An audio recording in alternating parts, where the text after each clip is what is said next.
Perfecto, ahora sí. Muy buenas noches. Como les damos la bienvenida a nombre de Aleida. Igual que en otras noches, vamos a dejar grabada esta presentación para que ustedes puedan acceder en el momento que gusten. También estamos recopilando algunos correos para mandarles las ligas de las pláticas pasadas. Si a alguno de ustedes no les llegan, saludos, Jesús. Desde Maracaibo, si a alguno de ustedes no les llegan los correos, no le han llegado los correos, se enteraron por Instagram o por algunos otros contactos de estas pláticas, con mucho gusto. Si ustedes nos hacen favor de llenar sus datos en la siguiente liga, yo los sumo a la lista de distribución y les estaremos enviando información de las siguientes pláticas, les estaremos enviando información de, eh, de las pláticas pasadas, cuál es la liga a la que se pueden conectar y cuando los ponentes nos dan algún tipo de material o ustedes requieren algún tipo de material, nos lo pueden también solicitar por ahí. Les estoy dejando entonces la liga para que puedan anotarse. Tengo una manita levantada, Kira Goy.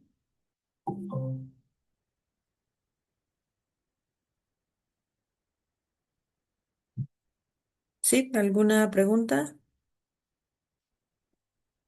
Creo que no. Probablemente se subió solita la manita. Muy bien. Em, Dicho esto, vamos a dar paso a la conferencia. Tenemos esta noche al doctor Sergio David Vélez Franco. Él es médico veterinario, egresado de la Universidad Nacional de Colombia. Es bombero del Cuerpo de Bomberos Voluntarios de Bogotá. Él tiene experiencia en rescate de animales domésticos y silvestres en diversos escenarios como incendios forestales, estructuras colapsadas e inundaciones. Es miembro de la Junta del Grupo de Gestión de Riesgo y Asesoría Veterinaria Gravet Colombia. Le damos la bienvenida y muchas gracias por esta conferencia. Si gusta comenzar, Doc, muchas gracias. Vale, muy buenas noches. ¿Me escuchan bien? Sí, Listo, perfecto. perfecto. Entonces creo que no hace falta que me presente más. Ya creo que la doctora Claudia me presentó bastante. Eh, Sin más que agregar, digamos que a esa presentación, yo creería que podemos iniciar con la presentación. En un momento voy a empezar a compartir pantalla, e iniciamos con este tema. ¿Pueden ver en este momento la presentación? Así es. Vale, entonces como todos ustedes saben, el día de hoy, en esta noche, vamos a hablar sobre búsqueda de animales en estructuras colapsadas. La idea, espérame que tengo fallos en conexión, voy a apagar un segundo aquí el. Listo.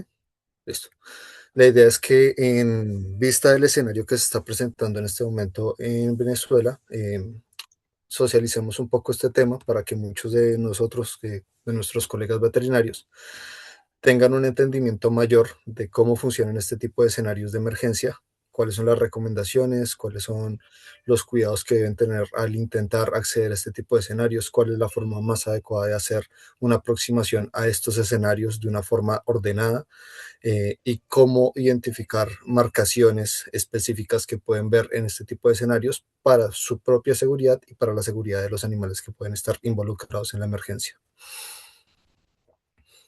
Entonces, vamos a empezar con este módulo introductorio. En el vamos a hablar de por qué es importante hablar de búsqueda y rescate en estructuras colapsadas a nivel veterinario, cuáles son los objetivos de esta búsqueda, cuál es un poco el contexto internacional de lo que se ha hecho o lo que se ha visto hasta el momento, y cuáles son esas conclusiones que podemos sacar de esta introducción y cuáles serían los próximos pasos para tomar en este tema.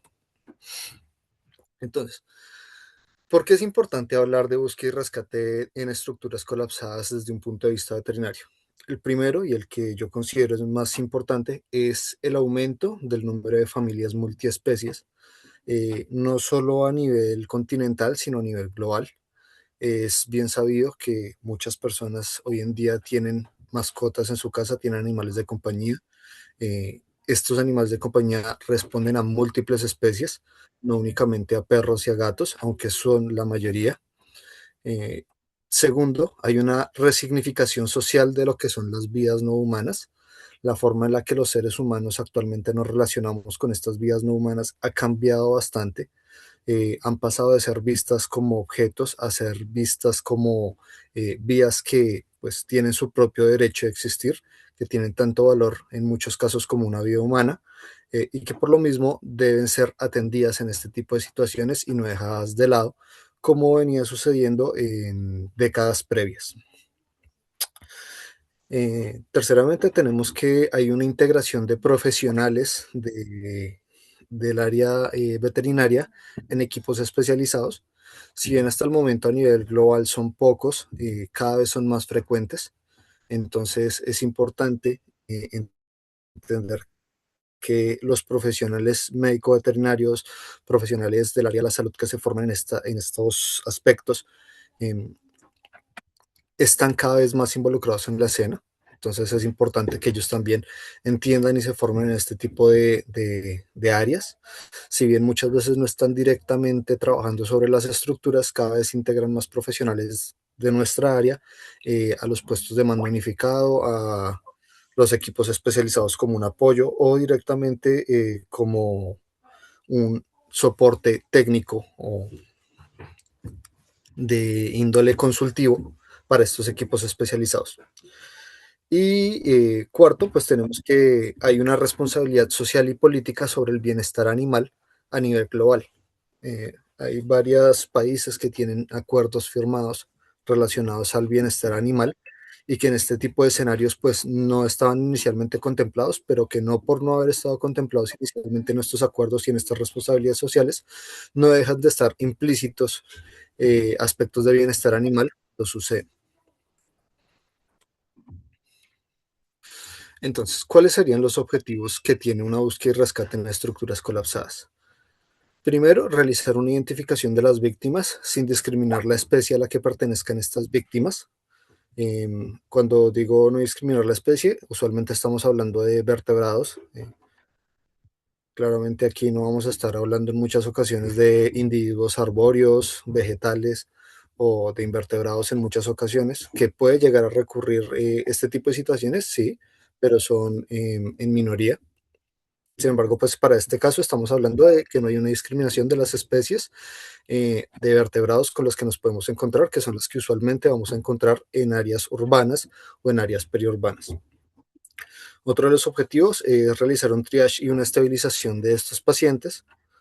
Luego tenemos que se debe hacer una recuperación de los pacientes que va justamente en este orden. Eh, Va justamente en este orden. Primero se hace el triage y la estabilización del paciente y posteriormente la recuperación de los pacientes, lo que puede parecer contraintuitivo cuando lo comparamos con nuestra clínica diaria, pero ya vamos a ver más adelante el por qué se hace de este modo. Y finalmente la derivación a los centros de atención fuera del área de seguridad que se establezca desde el PMU, desde el puesto de mando unificado, para la atención de estas emergencias. Claramente en el escenario no vamos a tener todos los recursos, todos los elementos que se requieren para atender todos los casos que se nos presenten. Van a haber casos muy severos, casos que requieren de hospitalización, que no se van a poder cumplir dentro de esta área de seguridad, dentro de este perímetro de seguridad y deben ser derivados a otros sitios. Ahora, para dar un poco de contexto internacional de lo que ha sucedido a lo largo de los años en eventos similares, tengo estos cuatro ejemplos, claramente ha habido más, pero digamos que son los que más me llamaron la atención debido a la forma en la que se ha evolucionado la percepción de los animales en estos escenarios y cómo se ha ido construyendo a lo largo de los años. Entonces tenemos inicialmente el caso de Haití en el 2010, en el que se presentó un sismo de magnitud 7,8. En este escenario pues se vio que habían miles de animales domésticos y animales de producción que quedaron atrapados o con heridas después de pues, el colapso masivo de edificaciones. Eh, Haití es un país que, pues, debido a su caracterización social, es bastante precario en términos económicos. Las ciudades conviven mucho con animales de producción, por lo que en este tipo de escenarios se presentaron casos en los que, por ejemplo, en estructuras de viviendas de edificios encontraban cabras, encontraban cerdos, pollos, eh, por lo que pues digamos que también afectó en cierto modo la seguridad de las comunidades que vivían ahí, la seguridad alimentaria de las comunidades que vivían ahí, porque muchos de ellos perdieron muchos de sus recursos alimenticios, muchos se escaparon y pues muchos directamente fueron faenados durante la emergencia, sin que hubiera un control de estos animales, no solo desde el punto de vista de la ética y el bienestar animal, sino desde el punto de vista de la salubridad de estos animales después de la emergencia, pues que resulta contraproducente. Luego tenemos el caso de Ecuador en el 2016, un sismo también bastante fuerte, una magnitud de 7,8. Eh, tengo las imágenes en el que pues digamos que se evidenció la necesidad de integrar médicos veterinarios en la atención de estos animales que eran rescatados y reunificarlos con sus familias. Digamos que aquí se vio mucho cómo la comunidad se desplazaba a los propios sitios de atención, en muchos casos sitios de atención de medicina humana, para dar un soporte médico a estas víctimas animales que se presentaron en la escena. Uy, qué pena, es que tengo un frío en el barraco, estoy temblando. A estas víctimas veterinarias que se presentaban en la escena, como vemos aquí, pues era la comunidad directamente llevarlas, como vemos en este caso de estos niños con sus perritos o este caso de un señor cargando a su perrita. Y se ve como esa apropiación, ese vínculo hacia la mascota, hacia el animal de compañía como parte de la familia. Luego tenemos a México en 2017, este ya pues fue un año después, un terremoto también bastante fuerte de magnitud 7,1, en el que pues ya se vio el rescate de múltiples animales de estructuras colapsadas por participación de los equipos USAR que atendieron a la escena, ¿sí? Y se dio, digamos que, una similitud en la atención a víctimas animales como humanas en este tipo de escenarios. Aquí vemos abajo un equipo japonés rescatando un perrito. Finalmente tenemos el caso de Siria y Turquía en 2023, este ya es mucho más reciente, un sismo de magnitud 7,8, en la que múltiples animales de compañía y de producción fueron localizados y estabilizados por equipos nacionales e internacionales de forma mucho más articulada y siendo contemplados durante la ejecución de los planes de operación. Bueno, entonces, ¿cuáles serían las conclusiones que sacamos de esta introducción? Digamos que lo primero es que resulta imperante la necesidad de más médicos veterinarios que se involucren en la atención de escenarios de búsqueda y rescate en estructuras colapsadas, bien sea directamente sobre las estructuras o haciendo la atención a los animales que salen de esas estructuras. Tenemos como segunda conclusión que la visión del mundo respecto a los animales ha cambiado rotundamente en las últimas décadas y por lo tanto debe cambiar la forma en la que nosotros como profesionales nos relacionamos con ellos en los desastres y asimismo la forma en la que los gobiernos y las entidades se comprometen con estos animales durante los desastres, articulándose con nosotros como médicos veterinarios. Ya lo que vamos a hablar posteriormente es que pues también se requiere un entendimiento profundo de los escenarios para poder actuar de forma eficiente y pues no podemos actuar por impulso, incurriendo en riesgos innecesarios para nosotros o para los posibles pacientes, para las víctimas que puedan haber ahí. ¿Sí? Como se dan cuenta, estos no son escenarios sencillos, son escenarios que tienen múltiples factores, no solo desde el punto de vista logístico, sino también desde el punto de vista psicosocial, que debemos considerar, por lo que pues no podemos ser impulsivos de querer ir a ayudar y meternos sin medir las consecuencias de actuar de ese modo. Y finalmente, que resulta extremadamente necesaria la formación de más personas relacionadas al sector médico veterinario en temas relacionados a la emergencia y su participación en las mesas técnicas cuando se generan en este tipo de escenarios. Bueno, aquí ya vamos al módulo 2, que es un poco comprender qué es una operación de búsqueda y rescate en estructuras colapsadas. Vamos a ver qué es una operación, cuál es la filosofía que sigue el INSARAG, cómo integrarnos al sistema comando y incidentes y entender por qué la seguridad de nosotros es primero en este tipo de escenarios. Entonces, para empezar, ¿qué es una operación de búsqueda y rescate en estructuras colapsadas? Son las acciones de búsqueda y rescate que se desarrollan en espacios destinados al uso humano, que a causa de un fenómeno natural o producidos por el hombre, sufren daños considerables en sus elementos estructurales portantes, es decir, en aquellos que están anclados de algún modo al suelo, produciéndose su destrucción parcial o total, quedando a causa de su configuración y distribución espacios vitales que pueden permitir la supervivencia de personas y animales atrapados entre sus escombros. Dentro de esto, entonces entendemos que existen esos espacios vitales, que son esas áreas blancas que quedan, esos espacios, esos huecos con aire, para los cuales se requiere realizar en muchas ocasiones rescate en espacios confinados, que compete a todas acciones de rescate desarrollados en un lugar con limitaciones de entrada y de salida, sin ventilación natural en la mayoría de las ocasiones y que contienen o pueden contener agentes tóxicos o contaminantes, atmósferas deficientes en oxígeno, que pueden tener un ambiente inflamable y que no pueden estar destinados a la ocupación de personas y por lo general forman parte de un proceso industrial en muchas ocasiones, bien sea porque el desastre se desarrolló en un ambiente industrial o porque la estructura que se cayó eh, tiene características arquitectónicas similares a las de un proceso industrial. Listo. Ahora, vamos a hablar de la filosofía del INSARAC. Bueno, para entender, pues tenemos que entender qué es el INSARAC. El INSARAC es el Grupo Asesor Internacional de Operaciones de Búsqueda y Rescate, que compone a todos los países de las Naciones Unidas y asimismo a varias organizaciones que están acobijadas por las Naciones Unidas. Se encarga de temas relacionados con la búsqueda y rescate urbano, lo que conocemos o que muchos probablemente habrán escuchado, el USAR, y tienen el objetivo de establecer normas internacionales para los equipos user y una metodología y un lenguaje común para la coordinación internacional de respuesta, de respuesta ante sismos, ante movimientos tectónicos.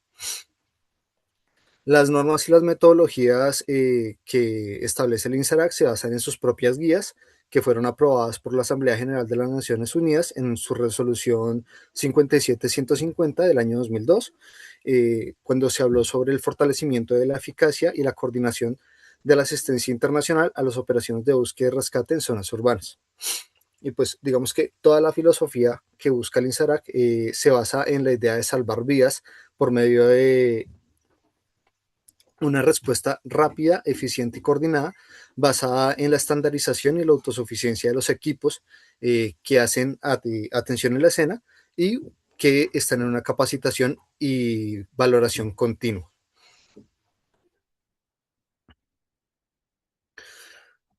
Me vuelvo un segundo.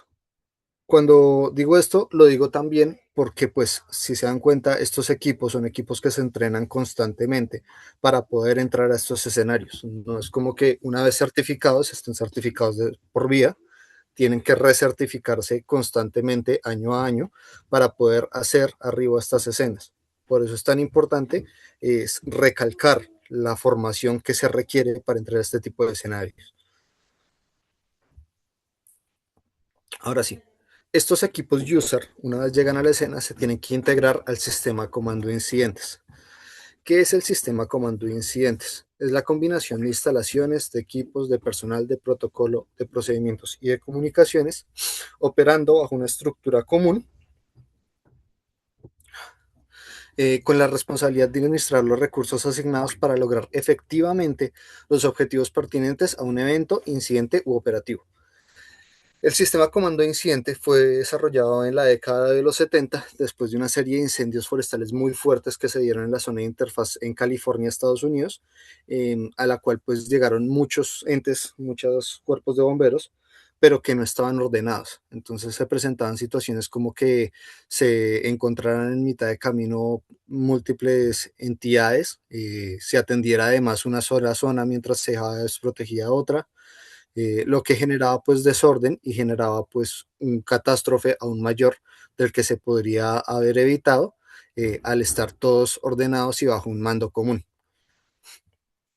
¿En qué escenario se puede utilizar el sistema comando de incidentes? Básicamente en cualquier tipo de escenario, desde una visita de un dignatario hasta el peor desastre que puedan imaginarse, una erupción volcánica, un, un movimiento sísmico, eh, la caída de un meteorito, lo que ustedes quieran pensar se puede implementar.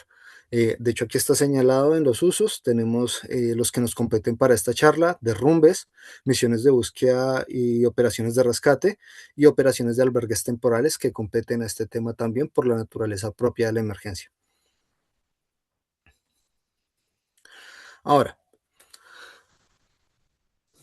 para establecer el sistema comando de incidentes, imaginen por este momento que ustedes están en el escenario, ¿sí?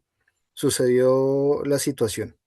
Entonces, ¿qué es lo primero que deben hacer ustedes como parte de este equipo al que pertenecen? Primero, informar a su base de que acaban de llegar a la escena o de que acaban de presenciar la situación, asumir y establecer un puesto de comando, es decir, pararse en un sitio cerca del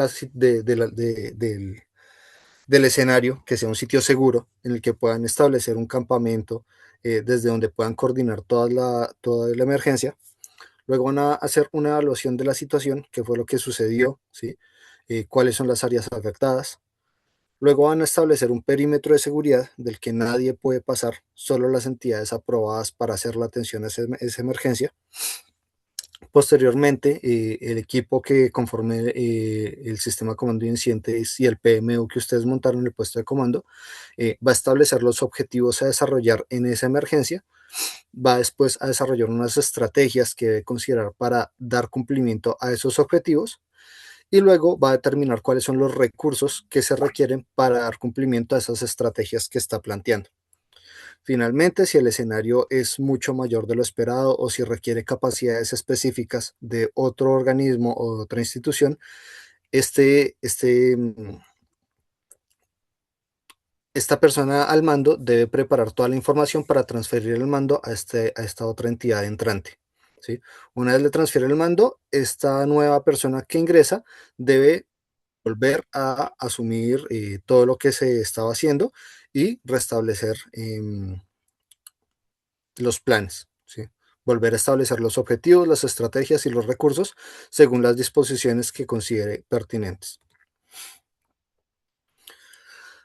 Ya hablando de lo que es el PMU, el puesto de mando unificado, vamos a ver que tiene varias secciones. La principal es el puesto de comando, que es donde las diferentes entidades operativas van a tener un delegado para definir todo lo que hablamos en el punto anterior. Van a estar definiendo las necesidades, van a estar evaluando la operatividad que tienen las entidades que tienen presentes en este PMU, cuáles son las acciones a tomar, cuánto tiempo se espera que se vaya a requerir para determinadas acciones. Van a determinar cosas a veces que pueden parecer banales, pero que son muy importantes durante la emergencia, como por ejemplo, dónde van a establecer unos baños temporales para el personal que está atendiendo, dónde van a establecer el área de comida para las personas que están trabajando en la escena, de dónde se van a conseguir los recursos para este tipo de elementos. Parte de esto vamos a tener una zona de campamento, que es la zona en la que van a estar todas las personas que trabajan en la escena cuando no estén trabajando en la escena. Es el área de descanso básicamente de las unidades operativas durante el escenario. Tenemos también el área de espera, normalmente queda aledaña al PMU. Es el área a la que van a llegar todos los suministros en un principio para esperar su aprobación al ingreso al PMU. Es donde va a llegar la prensa, por ejemplo, para esperar que les brinden información coordinada desde el puesto de mando de comando. No toda la información se va a filtrar de golpe, hay que pasarla por unos filtros eh, que permitan entregar una información veraz de la situación.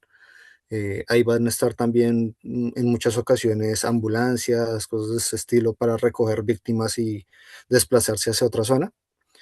Tenemos el área de concentración de víctimas, en este caso estamos hablando de un área de concentración de víctimas humanas. Es el área en la que se llevan todas las personas que son rescatadas durante la atención de la emergencia para darles una primo atención antes de ser trasladadas o dadas de alta a otras áreas.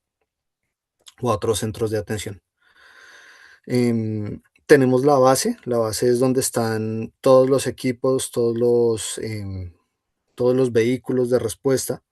eh, y tenemos finalmente esta que de momento no está establecido dentro de ningún manual de sistema comando y incidente, que es el área de concentración de víctimas veterinarias, pero pues que en muchas ocasiones se ha, digamos, dispuesto un área para este fin debido a la cantidad de víctimas que pueden llegar a aparecer de animales. Debería estar integrada dentro de los manuales de sistema comando y incidente, sin embargo, pues actualmente no lo está. La idea es que de aquí podamos comenzar a construir esa idea para que en futuros manuales, en futuras actualizaciones, esté dispuesta como parte de las operaciones.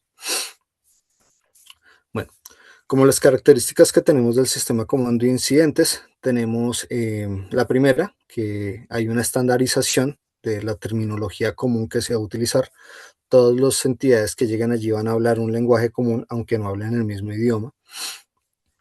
Va a haber un mando que es fijo, se puede establecer y transferir de forma ordenada, como ya vimos en los pasos del sistema, de los 8 pasos del sistema comando de incidentes. Hay una cadena de mando y una unidad de mando que siempre va de un rango superior a un rango menor, y el comando es unificado. Entonces, todos los que estén en el PMU, digamos que son un comando unificado de todas las instituciones que toman decisiones de forma conjunta.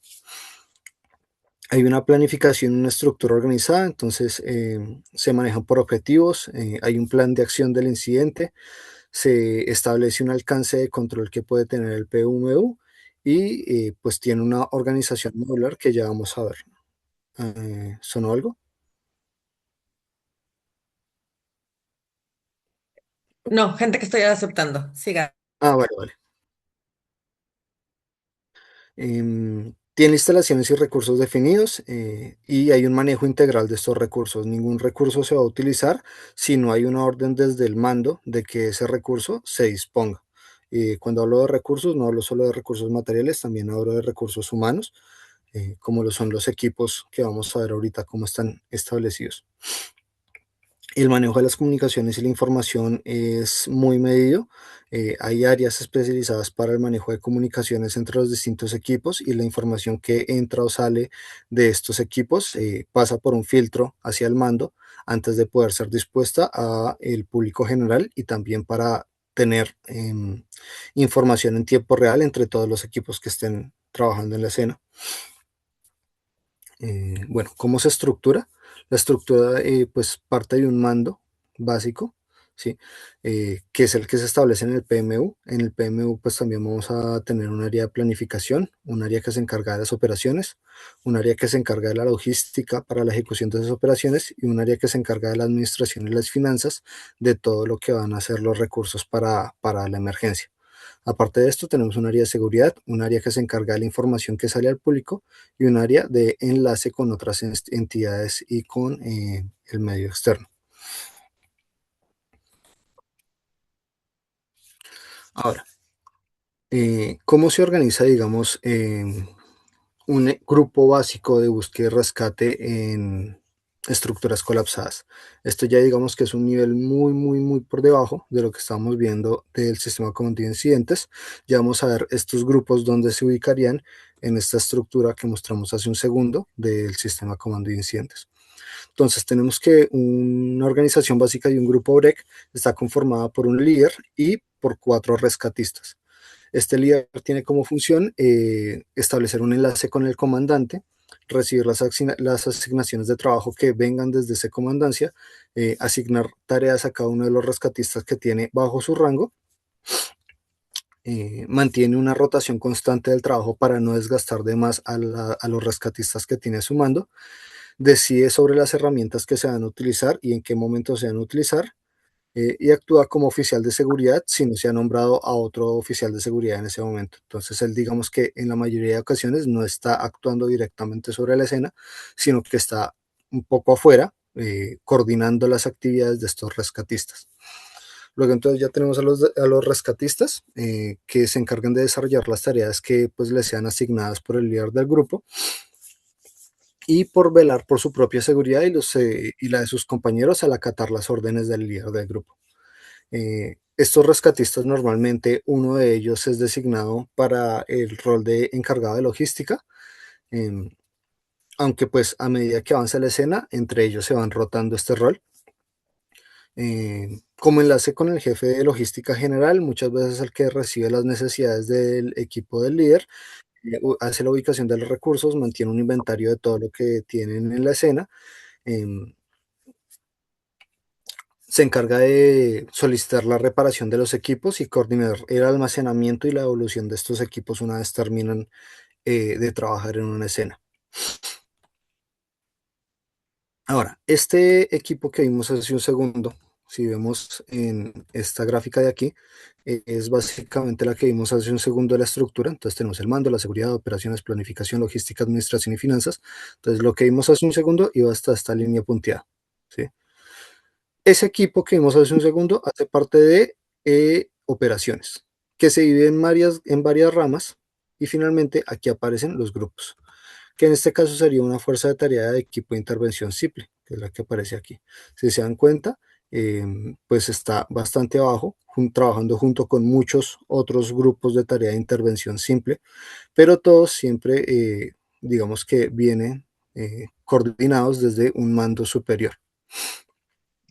Entonces, ellos no van a ir a actuar en un escenario eh, bajo voluntad propia, sino que van a esperar siempre órdenes de una rama superior.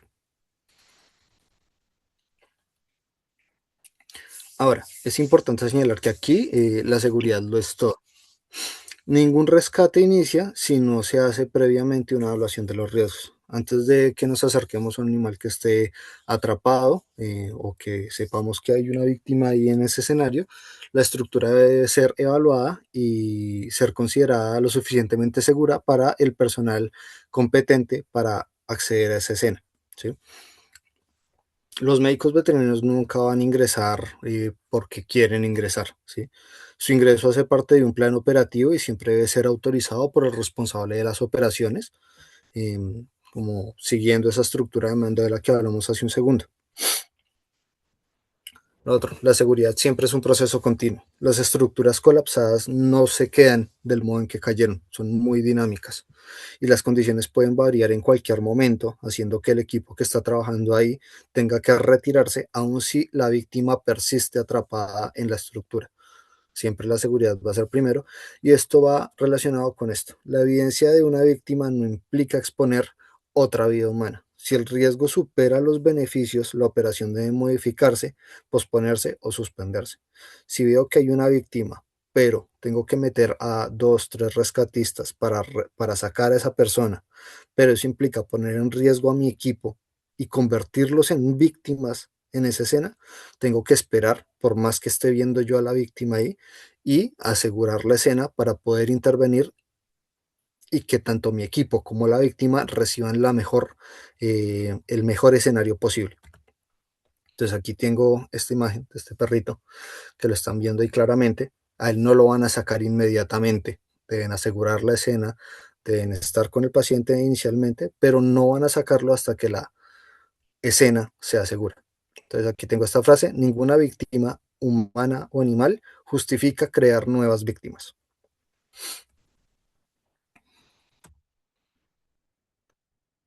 Pasamos al módulo 3. Bueno, aquí me quedó mal esto del veterinario dentro del rescate, eso vamos adelante. Pero aquí vamos a ver varios aspectos de cómo funciona el break, cómo funciona la escena y cuál rol cumpliríamos los médicos veterinarios en este tipo de operaciones. Entonces, tenemos que el ciclo operativo del break se basa en distintos... Ay, ¿qué pasó con esto? Se me movió. El break, entonces, se divide en varios segmentos.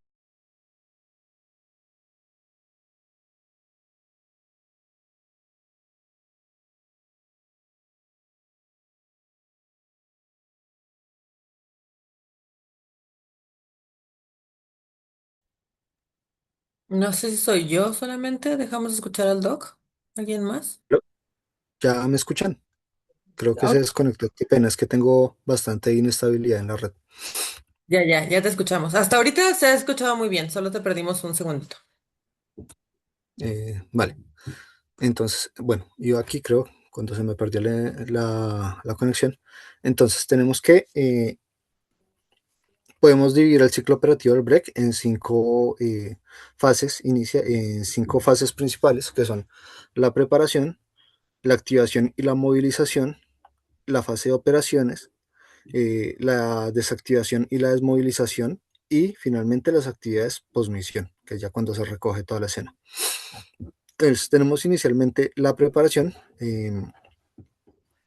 que implica contar con adecuados y continuos procedimientos y preparación, capacitación y entrenamientos del personal, de los equipos y de las herramientas y de las condiciones administrativas. Esto es básicamente todo lo que hablábamos hace un rato, de que los equipos de respuesta están constantemente en formación, están constantemente siendo evaluados, siendo certificados, para que sus equipos y su personal humano cumpla con las características necesarias para atender una escena. Luego tenemos la activación y la movilización, que se consolida una forma de mantener un control continuo sobre el personal y los procedimientos para la activación y la motivación del personal, así como de los equipos y las herramientas y las condiciones administrativas. Aquí es ya cuando, digamos, la, se presenta la emergencia y el equipo dice, ok, tengo las condiciones para desplazarme hasta el escenario.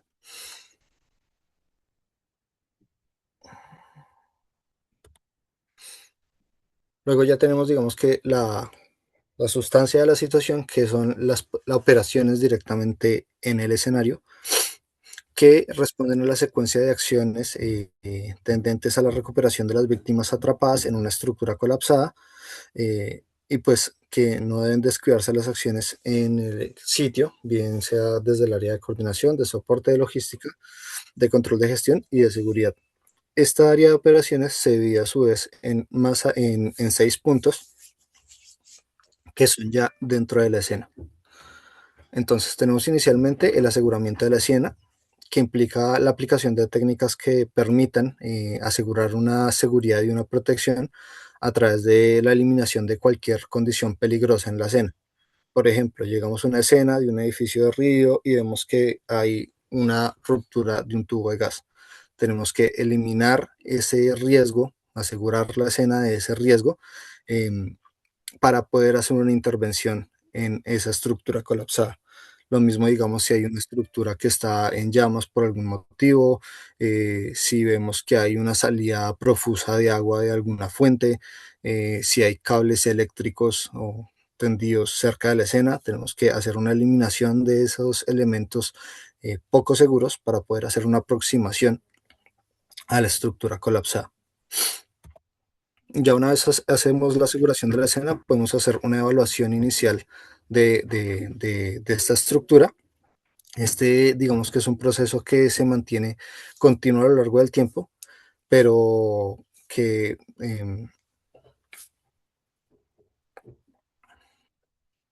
¿qué?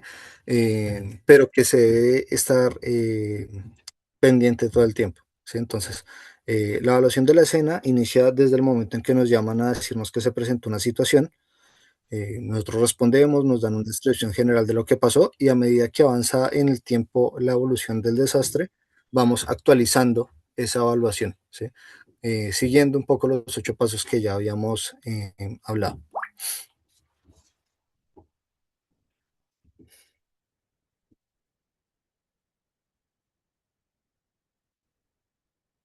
Bueno, esta evaluación inicial a su vez pues, se subdivide en otras áreas. Entonces tenemos inicialmente la recopilación de la información en esa escena que vamos a evaluar, eh, que se basa básicamente en el monitoreo de la información del desastre, utilizando pues los medios de comunicación disponibles en el lugar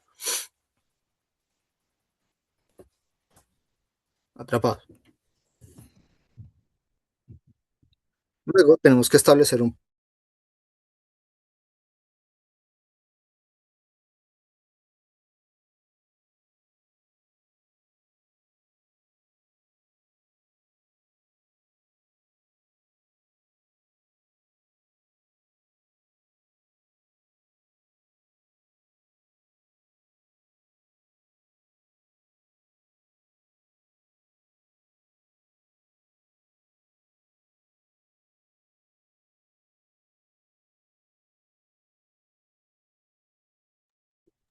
Sí, Hola, Doc se ¿se fue el audio de escucha? nuevo. Sí, que se encuentra derruida, establecer un plan estratégico y establecer prioridades para Doc, la atención. Doc, Dime, te dejamos de oír, pero además ya no estamos viendo tu pantalla. Yo creo que como no que es, se salió un segundito. o sea, ¿hace cuánto están sin ver la presentación? No, no, eso recién y Ah, tiene un minutito que te dejamos de oír también. hace un minuto. Oh, ok, ya ahí pueden escucharme y ven la Sí, presentación. ya, Vale, bueno, entonces, creo que quedamos aquí, ¿cierto? sí, Listo, entonces la idea es que el líder del equipo haga como una evaluación general de la situación en la que se encuentra el edificio, establezca según esa situación general de la estructura, cuáles son los planes y las estrategias que va a desarrollar y cuáles son las prioridades de las asignaciones que puede cumplir dentro de esta situación, dentro de este edificio. De realizar un manejo de las operaciones que ya hayan sido iniciadas por otras personas, bien sea por otros organismos o por otras entidades o por otras personas civiles que hayan estado atendiendo a la escena, haciendo el aseguramiento de la escena y verificando qué fue lo que se hizo, y estar haciendo un seguimiento y un ajuste constante de la operación.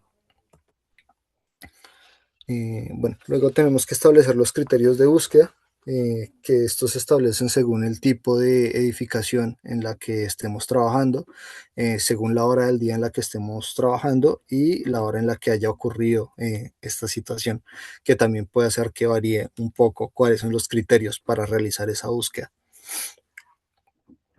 Por ejemplo, si tenemos una cuadra que es de solo locales, em, de ropa, por ejemplo, se derrumbaron y el derrumbe fue por sobre las 12 de la noche, y al lado tenemos otra cuadra que es de viviendas.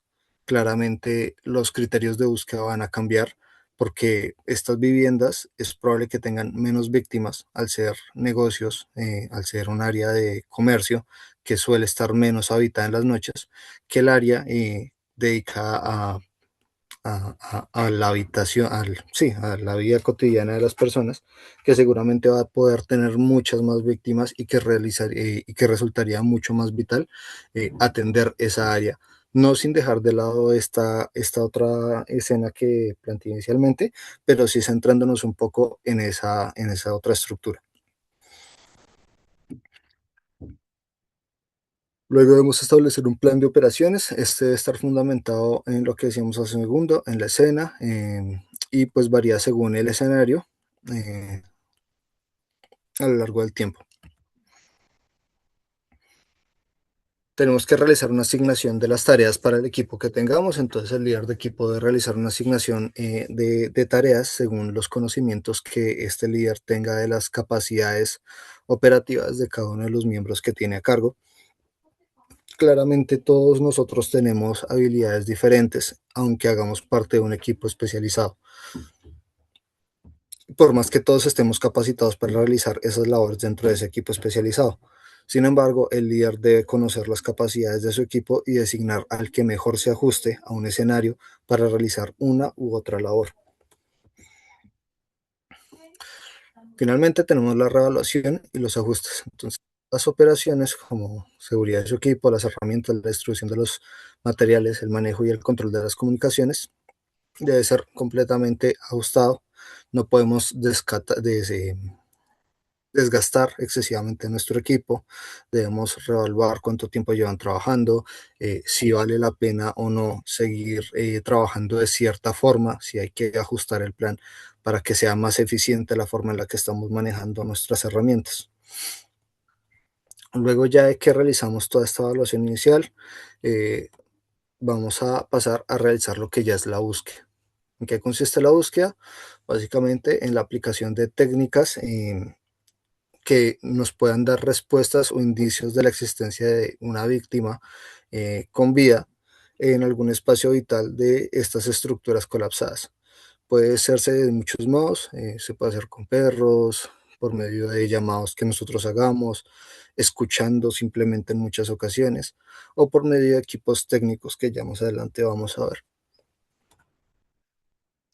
Luego tenemos ya, una vez localizada a la víctima, realizar el acceso al paciente. Esto se hace por medio de procedimientos desarrollados con el fin de pues lograr abrir eh, por medio de técnicas apropiadas una vía limpia hacia el punto donde sentimos que está el paciente, donde localizamos al paciente, y esto pues se puede hacer a través de muchos métodos, que puede ser por medio de perforación, por medio del apuntalamiento de una estructura, por el retiro de escombros, por todo este tipo de medios. Luego ya tenemos la estabilización del paciente, que esto es lo que les decía que puede ser contraproducente. Cuando encontramos al paciente no significa que necesariamente lo podamos sacar en ese momento, porque el paciente puede estar en una condición de atrapamiento que genere la producción de radicales libres debido pues a la presión que supone las cargas sobre su anatomía, y que al retirarlo de forma descontrolada puede generar eh, un shock generalizado en el paciente una vez liberado de forma abrupta. Entonces, vamos a estabilizar previamente al paciente, ¿sí?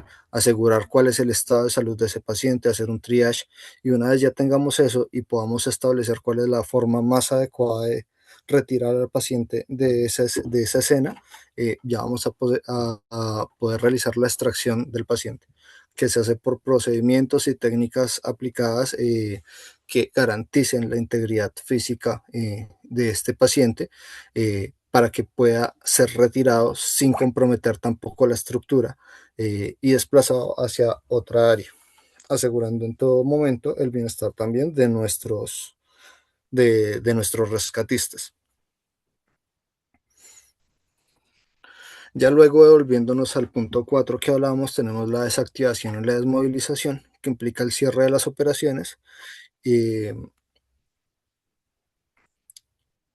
que requiere la activación eh, debido al cansancio acumulado de los equipos.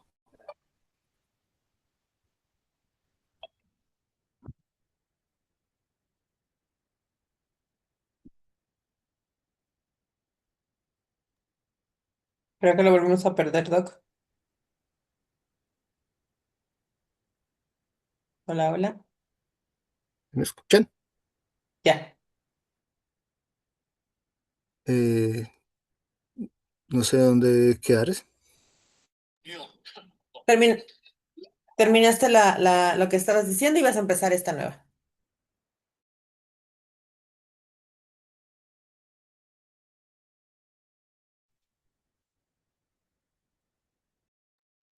Y otra vez te perdimos.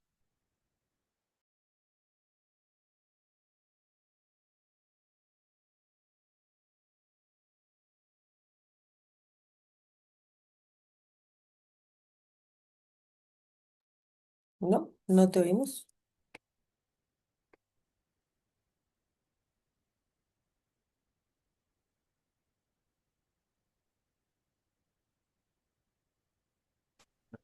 Roca enorme, ¿sí? Ok. Sino que tengo que, Se, requiere de habilidades y de destreza para desarmar se- todo lo que se volvió montamos y a poder. perder tu pantalla. Ay, vale, qué pena, es que de verdad Y tengo una conexión bastante inestable. A ver, mira, no te saque por completo, vamos bien. ahí Y está, justo ibas a empezar, te dejamos de oír cuando ibas a empezar esta parte. aquí. Entonces, si puedes empezar otra vez. Vale, entonces Muchas la gracias. desactivación y la desmovilización, como les decía, es el cierre de las operaciones que, al igual que la activación, requiere mucho esfuerzo y actividad, eh, debido a que pues implica retirar todo aquel equipo que utilizamos durante la operación, y que debe ser retirado de forma coordinada, porque pues no podemos simplemente ir a la escena, apuntalar una estructura, utilizar cuerdas y cosas y dejarlas suspendidas una vez ya retiramos al paciente, sino que tenemos que de forma técnica retirar todos esos elementos y dejar la escena segura, de tal modo que no vaya a cambiar o a variar mucho en el tiempo después de que nos y pueda generar nuevos problemas. Finalmente ya tenemos las actividades postmisión, que implica la reunión para evaluar, o sea, la reunión de todos los equipos para evaluar el ejercicio que se hizo, las recuperaciones que se hizo, pues también felicitarnos en muchas ocasiones por el trabajo realizado, hacer una especie de descarga emocional, porque claramente es un ejercicio que implica mucho desgaste físico y emocional y que nos va a permitir seguir trabajando en horas siguientes, al día siguiente o en un escenario siguiente, si es que ya la situación se controló del todo, en otros escenarios sin que haya un desgaste emocional del equipo. Ahora, vamos a hablar un poco de lo que son los espacios vitales que hablábamos hace un segundo. Estos espacios vitales son los espacios vacíos que permiten que dentro de una estructura colapsada que se ha deformado por el propio derrumbe, eh, qué pena. Bueno, son los espacios vacíos que permanecen dentro de una estructura colapsada después de que ocurra el derrumbe.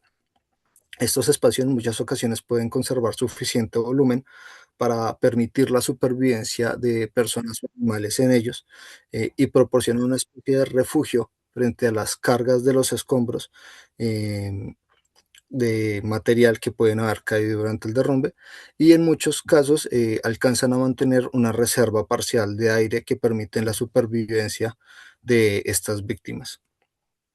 Estos espacios vitales se forman siempre de manera accidental y resultan como consecuencia del colapso de elementos estructurales que generan una cavidad o un vacío entre los escombros y cuya ubicación y estabilidad son extremadamente impredecibles, por lo que requieren, digamos, de mucha habilidad para detectarlos, porque no siempre son consecuencia de algo que podamos decir que es lógico, como por ejemplo pararse al lado de una viga, no siempre va a asegurar que en esa viga vaya a haber espacios vitales, si bien la probabilidad es mayor, no implica que siempre vaya a ser el caso, o pueden aparecer espacios vitales en áreas que inicialmente no estaban contempladas debido a modificaciones estructurales o a decisiones que se tomaron en algún momento durante el diseño y la fabricación de la estructura, de los cuales no tenemos conocimiento. Otro aspecto importante es que no todos estos espacios vitales son habitables. Mm, Con esto quiero decir que su capacidad para mantener a una víctima viva dependerá de muchos factores, como lo pueden ser la disponibilidad de espacio que tenga ese espacio vital, la disponibilidad de oxígeno, cuánto tiempo puede tener oxígeno, porque puede ser un espacio completamente sellado cuyo oxígeno va a perderse con el tiempo, si existe o no existe ventilación, si hay una temperatura óptima para la supervivencia en ese espacio, puede que sea una estructura, no sé, en un séptimo sótano, claramente la temperatura va a descender muy rápidamente, o puede ser en un espacio que tenga poca presencia de agua o mucha presencia de agua que haga que las personas terminen inhalando líquidos broncoaspirando, que sea un espacio con demasiado polvo que impida la respiración adecuada de las víctimas, o que sea un espacio que, a pesar de ser un espacio vital, sea muy inestable y ante cualquier movimiento pueda perderse y la estructura se debilite del todo. Es importante señalar que, al igual que nosotros, los animales también buscan estos espacios vitales. Por instinto, muchos animales buscan refugiarse en estas cavidades, bueno, en cualquier cavidad que encuentren, en áreas oscuras de difícil acceso, para lo que es en muchas ocasiones difícil acceder a ellos. Eh, Sin embargo, esto digamos que facilita la probabilidad de encontrar estos espacios desde búsqueda.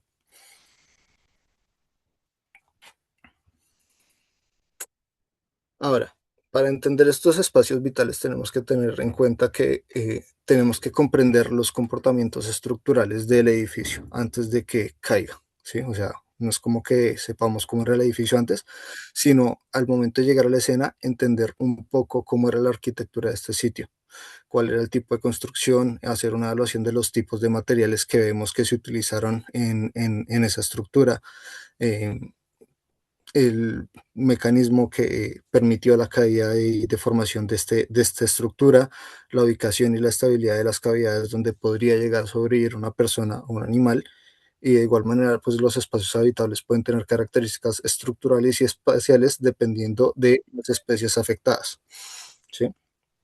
No todos los animales van a requerir de los mismos espacios vitales. Por ejemplo, el espacio vital que puede surgir para un gato no va a ser el mismo que va a requerir un perro. Entonces, espacios que podemos considerar en muchas ocasiones pequeños pueden servir como espacios vitales para muchas especies mucho más pequeñas o que podemos pasar desapercibidos. Por ejemplo, un, el espacio que queda debajo de un mueble, por más bajo que sea, puede ser un espacio vital para un animal pequeño como lo puede ser un conejo. Lo otro es que los espacios vitales, como mencionamos anteriormente, son extremadamente dinámicos. Durante las labores de búsqueda, a medida que vamos haciendo esa remoción de escombros, de rescate, las cargas y las fuerzas de compresión a las que son sometidas constantemente estos espacios vitales, pueden hacer que estos espacios vitales colapsen y se pierdan estas áreas que previamente eran seguros y que pueden haber tenido una víctima. Lo otro es que toda operación, como mencionamos anteriormente, debe iniciar con un triage estructural. Antes de que nosotros ingresemos al obra, debemos hacer un triage desde afuera, observándolo. Debe ser evaluada y categorizada para identificar el nivel de riesgo que presenta esa estructura, establecer zonas seguras y definir si existen condiciones adecuadas para desarrollar operaciones de búsqueda y rescate. Esta evaluación inicial debe ser, digamos que rápida, de ser evaluada por una persona muy experta en el tema. eh, y pues lo ideal es que no dure más de 15 minutos por edificación, a no ser que, pues debido a las características propias del escenario, requiera un análisis mucho más profundo. Ahora, siendo que esta charla va orientada a médicos veterinarios, es importante que si están en la escena comprendan cómo se hace esta evaluación. No porque ustedes vayan a entrar a esa operación, no porque ustedes sean quienes realizan la búsqueda, sino porque pueden contribuir en sus conocimientos a la identificación de estas áreas de espacios vitales para animales, que no son necesariamente iguales a las que emplea un humano, como mencionamos anteriormente. Ahora, estas áreas vitales se forman según el tipo de colapso que presentemos. La forma en la que una estructura cae depende mucho del sistema constructivo que se utilizó, de los materiales que componían esa estructura y de la magnitud de las fuerzas que estén actuando sobre ella al momento de caer. Estas características determinan la ubicación y el tamaño de la estabilidad de esos espacios vitales y condicionan la probabilidad de supervivencia de las víctimas, así como las estrategias que debemos tener para acceder a esos espacios. Los cuatro que están descritos muy bien de la forma en la que colapsan estas estructuras son inicialmente, el apilamiento, que es muy usual en estructuras muy altas, ¿sí? Y con mucho espacio vacío, como lo son, por ejemplo, los parkings en centros comerciales, que tienen láminas de concreto muy grandes, muy separadas entre ellas, y que pues al colapsar el peso se va sumando a medida que cae esta estructura y terminan apiladas de este modo. Luego tenemos estas en forma de V, que suelen darse cuando la estructura está sujetada por vigas firmes a los lados y los techos o los entrecapas son de un material mucho más delgado que se rompe, se fractura y genera estos espacios vitales por la fractura de la estructura en su nivel medio. Tenemos estos que son apoyados al piso, entonces se da cuando la estructura colapsa de uno solo de sus lados y la placa eh, superior tiene la resistencia suficiente como para generar estos espacios vacíos entre las vigas y la zona de ruida. Y finalmente tenemos estos espacios de ruidos, suspendidos, perdón, en los que vemos que la estructura cayó parcialmente, pero quedan esta especie de voladizos o de cornisas que pueden generar espacios vitales entre ellos. como es el caso aquí en estos que vemos aquí.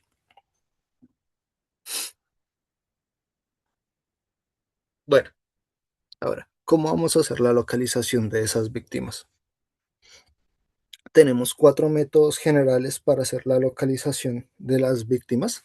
El primero, digamos que es el más fácil de identificar, por decirlo de algún modo, que es la búsqueda física y visual. Entonces, es el primer método que vamos a utilizar, que es básicamente hacer una inspección de la estructura, identificar si hay espacios que puedan ser espacios vitales, identificar si hay rastros, huellas, excretas, alimento que haya sido consumido, plumas u otros indicios de que haya presencia animal en esa estructura. El segundo es la búsqueda acústica, que consiste en quedarnos callados y esperar a detectar vocalizaciones, movimientos, golpes o sonidos de cualquier índole que puedan ser producidos por una víctima, bien sea animal o humano. Para esto, pues digamos que es súper importante que durante la planificación se establezcan periodos de silencio operacional que permitan, digamos, mejorar la percepción auditiva. Entonces, estamos trabajando sobre una estructura, realizamos un apuntalamiento, realizamos el movimiento de ciertas estructuras y entre cada uno de esos escenarios, entre cada una de esas acciones, perdón, realizamos un momento de silencio que puede ser de 5 minutos, puede ser de 1 minuto, depende un poco del escenario en el que nos permitamos todos como equipo identificar sonidos. Luego tenemos la búsqueda mediante equipos sinológicos, que es básicamente la búsqueda por medio de perros, que son básicamente el conjunto entre un perro de búsqueda y su guía, que están entrenados para localización de víctimas. Esto usualmente se utiliza para la búsqueda de personas ya habido muertas, pero en algunos escenarios puede ayudar a identificar animales en muchos escenarios. ¿Sí? Es poco usual porque los caninos suelen estar entrenados específicamente para rastrear olores humanos, pero pues ponerlo pues nunca está de más porque igual siempre puede haber una víctima humana y pues los perros también pueden llegar a sentir atracción hacia olores particulares a los que no estén tan acostumbrados y podamos terminar siendo con una víctima veterinaria. Y luego tenemos la búsqueda por localización tecnológica, que se fundamenta en el uso de cámaras térmicas, en cámaras de telescopía, en boroscopios, para identificar estos espacios confinados, estos espacios vitales, por medio del paso de cámaras o elementos a través de espacios muy pequeños, para identificar directamente por medio de una pantalla a una víctima. Ahora, ¿cuál es el rol del médico veterinario? La idea es que en la mayoría de los casos no va a llegar a hacer la búsqueda y el rescate en una estructura, sino que la idea es que aporte un conocimiento especializado que ningún otro integrante del equipo puede llegar a poseer en muchas ocasiones. Su actuación siempre pues debe darse integrándose al sistema comando de incidentes y bajo la planificación del equipo BREG al que esté afiliado y nunca de forma independiente. Yo sé que en muchos casos, como médicos veterinarios, cuando vemos ese tipo de escenarios, quisiéramos estar aquí así, ¿no? Yendo, entrando al escenario con humo y todo detrás, sacando al paciente. Pero la verdad es que muchas veces somos mucho más útiles en el PMU haciendo esto. Entonces, es de entender que el veterinario es un especialista que se integra al equipo de BREC y su función principal va a ser asesorar y apoyar las operaciones desde su conocimiento en medicina veterinaria, comportamiento animal y bienestar, respetando la cadena de mando y los procedimientos de seguridad. También va a ser un aporte de criterios técnicos para la toma de decisiones, como la evaluación del estado del animal una vez lo encuentran, la evaluación de los riesgos asociados a la especie, tanto para el animal como para los operarios, para los rescatistas, eh, establecer la necesidad de realizar una contención física o química y las implicaciones que pues ese tipo de decisiones puedan tener sobre la seguridad de la operación. También puede llegar a contribuir a un rescate mucho más seguro y eficiente por medio de la reducción de lesiones personales, tanto a los operarios como al animal, y evita maniobras innecesarias y facilita una extracción planificada, disminuyendo el estrés y el sufrimiento del paciente, que a diferencia de en muchas ocasiones un paciente humano entiende la situación por la que está pasando. En el caso de los animales, ellos no suelen entender del todo qué está sucediendo y suelen vernos a nosotros como un ente más que viene a perjudicarlos en un escenario que ya de por sí consideran perjudicial y puede terminar desencadenando, dependiendo de la especie, en muchos escenarios graves tanto para ellos como para nosotros. Y finalmente, pues lo que todos nosotros nos formamos, garantizar la atención veterinaria antes, durante y después del rescate. Entonces participa en la estabilización clínica del animal una vez se hace la identificación de la víctima, aún antes de que se retire de la escena, hace un manejo del dolor, hace un triage veterinario, prepara al animal para su transporte y pues da continuidad a la atención una vez finalizada la extracción del paciente en el PMU, en el área de concentración de víctimas veterinarias. Ahora, ¿cómo se comporta un paciente durante el desastre? Digamos que esto es un tema que es muy difícil de abordar, pero sí podemos establecer estos dos aspectos, y es que varía según múltiples factores. Los tres factores generales por los que va a variar es el nivel de sinantropía de la especie. Esto está relacionado con si el animal es una mascota. La sinantropía es el nivel de relación que puede tener una especie animal con los seres humanos, qué tan cercana se siente, ¿sí? Usualmente utilizamos el término sinantrópico para animales silvestres que habitan espacios humanos. Sin embargo, la sinantropía también la podemos definir como el nivel de cercanía que tienen animales de animales domesticados hacia el ser humano. Por ejemplo, las mascotas son animales que son extremadamente sinantrópicos, están muy acostumbrados a los ambientes urbanos y por lo tanto al contacto humano. Los animales de producción no están tan acostumbrados a esto, pero sin embargo se pueden ver envueltos en este tipo de escenarios. Y finalmente hay muchos animales silvestres que tienen comportamientos sinantrópicos, como lo pueden ser, por ejemplo, las zarigüeyas, las ratas, que van a ser mucho menos van a estar mucho menos dispuestas a ser rescatadas, ¿sí? Porque tienen menos confianza hacia el contacto con el ser humano. Otro aspecto importante es el evento a lo largo del tiempo. A medida que la situación avanza, que el evento se prolonga en el tiempo, los animales van a comenzar a presentar sed, van a comenzar a presentar hambre, el miedo puede verse reducido debido justamente a esa situación de pérdida a esa situación de aumento de hambre y de sed, lo que puede facilitar que se acerquen a espacios con personas o con recursos. Y finalmente, el estado de conciencia del animal, que puede variar a lo largo del tiempo dependiendo las lesiones que tenga. Y finalmente, el estado general, que se refiere a si el animal presenta heridas, si se encuentra aprisionado o si presenta capacidad o incapacidad de huir de una escena. Un animal que tenga heridas va a ser mucho más nervioso en la mayoría de ocasiones para ser manipulado. Un animal que está aprisionado, dependiendo del tiempo que lleva aprisionado, eh, no va a presentar un temperamento dócil frente a la manipulación. Y un animal que tiene la capacidad de huir de la escena va a hacerlo siempre que le sea favorable. El comportamiento de los animales durante un desastre es extremadamente impredecible justamente porque es un evento adverso al que no están acostumbrados. Entonces, como nunca han sido sometidos a este tipo de situaciones, pueden presentar comportamientos de todo tipo.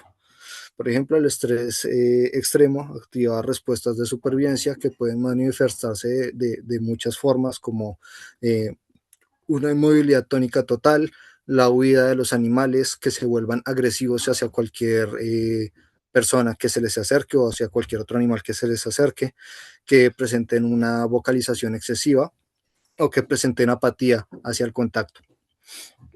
Y en muchas ocasiones animales que normalmente serían dóciles o que, por ejemplo, ven a su dueño y usualmente suelen ser dóciles hacia ellos, pueden reaccionar de formas impredecibles si sienten dolor, si se sienten en confinamiento o si están frente a personas que no conocen. Digamos que comprender este tipo de respuestas es fundamental para la seguridad de la operación y permite anticipar comportamientos esperados que faciliten elegir un método de aproximación para ese paciente y definir la necesidad de contención química o de contención física o química para reducir el riesgo de lesiones tanto para el equipo de rescate como para el propio animal que está siendo atendido. Bueno, ahora vamos con el módulo 4, que es el entendimiento de las marcaciones del INSARAC en la escena. Si alguno de ustedes ha estado en este tipo de escenarios o si está en este momento allá en Venezuela acercándose a este tipo de escenarios, se dará cuenta que hay muchos marcajes por todo lado. No son grafitis que aparecen de la nada, sino que cumplen una función. Entonces, ¿qué son estas marcaciones? Bueno, pues son la forma en la que los equipos de respuesta identifican las áreas o las operaciones que se están llevando a cabo en esa zona. Entonces, tenemos primero el marcaje general.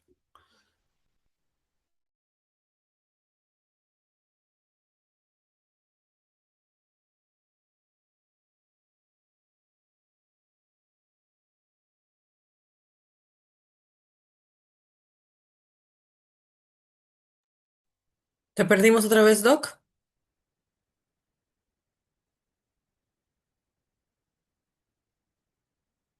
Hola, hola.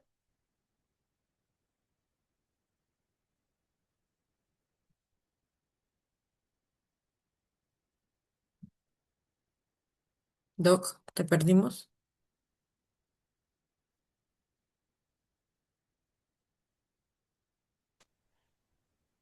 Ahora sí creo que ¿Aló? lo perdimos.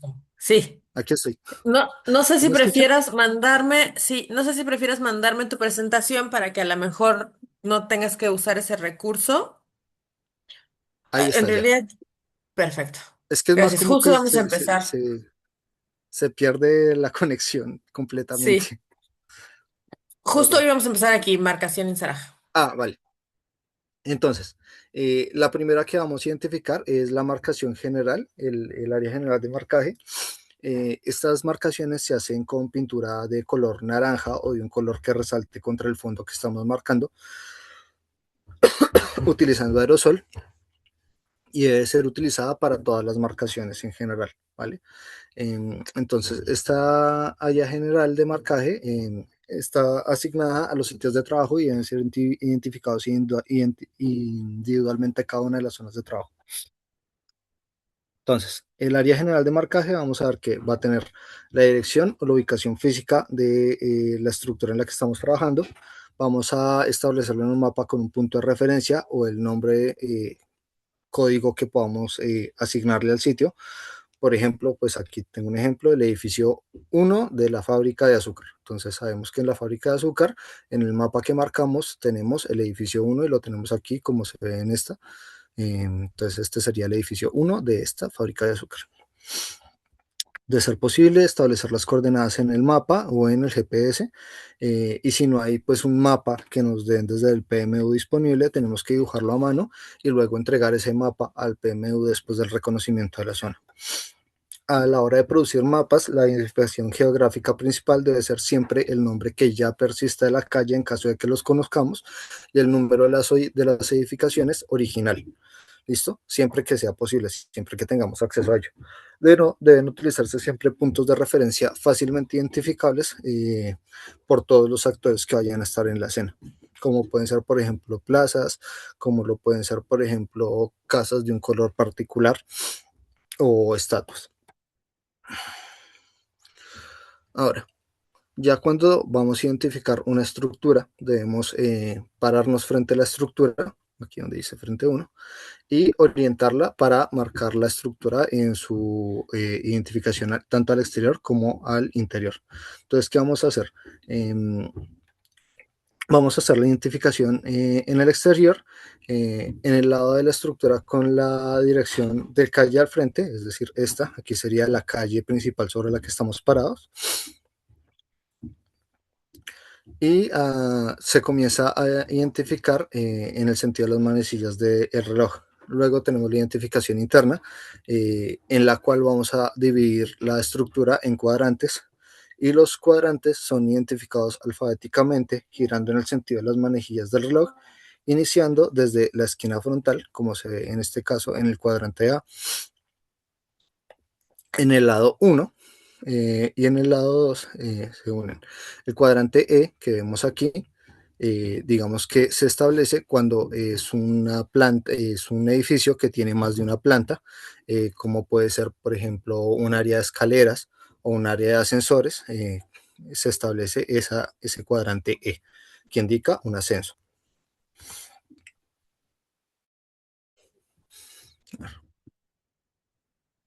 Luego tenemos el marcaje en el sitio de trabajo, en el que vamos a ver este tipo de identificaciones. Este digamos que es una bastante limpia. Entonces en la parte de arriba vamos a marcar un cuadro general dividido por una línea horizontal. En la parte superior de ese cuadro vamos a colocar si existe algún peligro en esta estructura, como lo es en este caso, dice que hay asbesto. Luego tenemos esta línea horizontal que se coloca una vez se termina el trabajo en el sitio y se determina que el trabajo ya pues no requiere ningún tipo de actividad adicional. Luego tenemos la identificación del sitio de trabajo que corresponde a lo que vimos anteriormente. Entonces aquí es la zona de trabajo C1C. La identificación de los equipos que van a trabajar allá completos. Entonces aquí tenemos estos son el país al que corresponden. La fecha y el día en el que se está haciendo. Luego tenemos la marcación con flecha para identificar la dirección exacta en la que se encuentra esta área de trabajo. Entonces, digamos, aquí lo marcaron aquí, pero el área de trabajo queda aquí hacia la izquierda. Y luego tenemos la categoría triage que pues determina el tipo de urgencia de dicha en estructura. Aquí a este lado tenemos un ejemplo de allá en Venezuela en este momento. Entonces, si vemos, marca exactamente igual.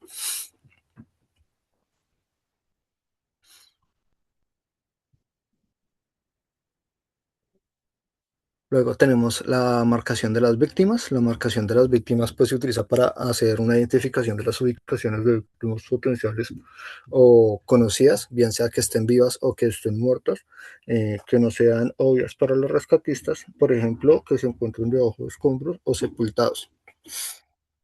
Este método debe ser usado al aplicar la marcación a la víctima. Cuando cuando los equipos de búsqueda no se encuentren en el sitio, para comenzar las operaciones inmediatamente, en medio de un incidente que involucre múltiples víctimas o cuando sea posible cualquier confusión sobre la ubicación exacta en medio de operaciones de búsqueda. Estas marcaciones siempre se deben estar tan cerca como sea posible del punto real identificado de la ubicación de la víctima. Y como dije anteriormente, el material utilizado puede ser un aerosol, puede ser un marcador de construcción, puede ser un autoadhesivo, puede ser cualquier cosa, mientras que sea de un color contrastante con el fondo en el que se está utilizando. No deben ser usados una vez que ya se hayan incluido las operaciones de rescate, y no deben aplicarse frente a estructuras con identificación del sitio de trabajo, a menos que sea el lugar donde se encuentren las víctimas.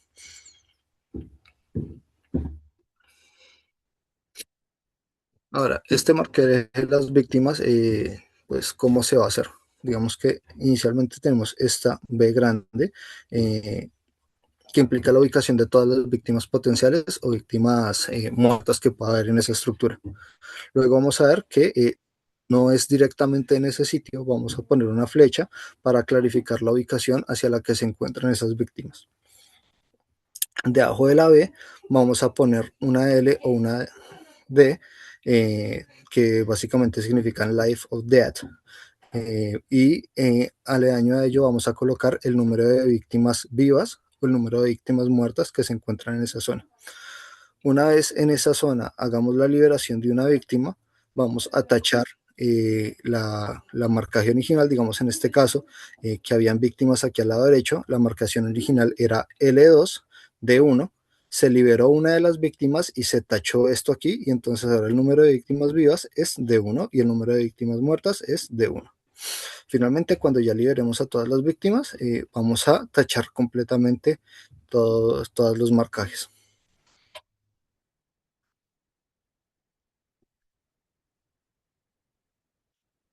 Eh, Luego tenemos el sistema de rápido de marcaje de despeje, que es el sistema de identificación del sitio de trabajo y es usado solo en sitios donde hubo un rescate de vivos potenciales y que ya no haya rescate de víctimas vivas posibles u otros sitios donde normalmente se requiere marcación. El proceso para aplicar el sistema rápido de marcaje es, digamos, que se debe tomar una decisión por parte del equipo implementar este nivel de marcación y pues rápidamente cuando haya evidencia sólida que confirme que no hay un rescate posible de personas vivas. Eh, Son las dos opciones de marcaje, es de despejado o que solo hay muertos. El de despejado, que es es el equivalente a haber completado el nivel de búsqueda, indicando que el área de estructura está libre de víctimas vivas o muertas. Entonces, en este caso, por ejemplo, en esta área ya no hay víctimas ni vivas ni muertas. Y que es el de la D, indica que se ha cumplido el nivel de búsqueda detallada y que en esta área hay únicamente víctimas muertas. Una vez que ya los cadáveres se retiran, se adjunta una marcación original señalando que ha sido despejado. Entonces, aquí vemos, por ejemplo, esta que indica justamente que en esta estructura pues no hay víctimas, está libre de víctimas.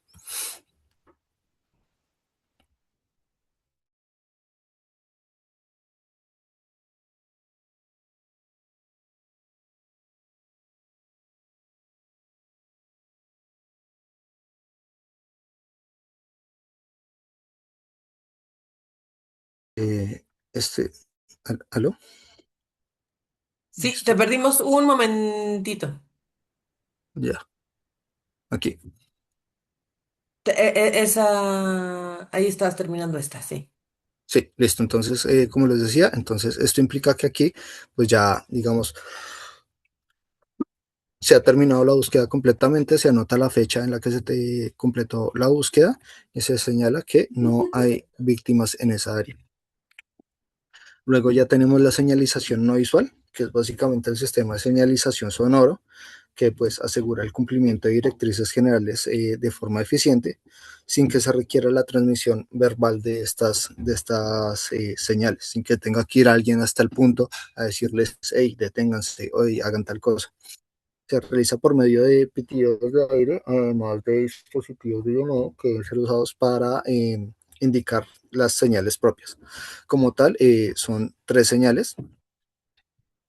Esta, que es la señal de evacuar, que comprende tres pitidos consecutivos de forma rápida hasta que el sitio esté completamente despejado. Entonces vamos a escuchar que pitan uno, dos, tres, esperan un segundo, vuelven y marcan uno, dos, tres y esperan un segundo y así constantemente hasta que el área esté completamente limpia de personal. Luego tenemos el de interrupción de operaciones, que es un pitido constante, eh, entonces es un silencio, ¿sí? Entonces pitan constantemente para que todo el mundo marque silencio para hacer escucha, por ejemplo, de víctimas. Y luego tenemos el de reiniciar operaciones, que es un pitido largo seguido de una señal corta, que lo que va a hacer es básicamente eso. Entonces hacen un pitido largo, uno corto, y eso indica que pues ya pueden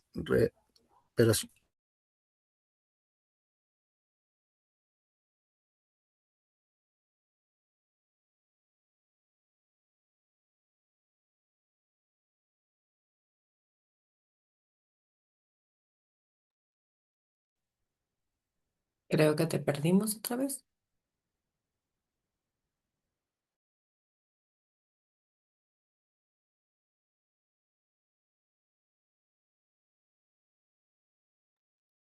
Doc, no te escuchamos. Doc Sergio. Déjame, ya le escribo por el WhatsApp. Ya, y si quiere, no sé cuánto más le falte, pero si quiere mandarme su presentación, mi internet no se ha caído hoy, así que podría yo pasarle.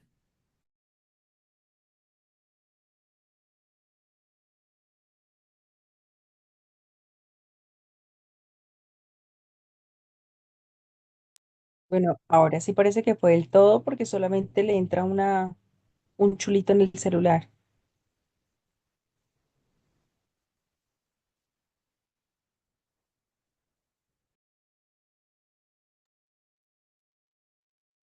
Ya regreso, acá lo veo. Doc, ¿nos escuchas?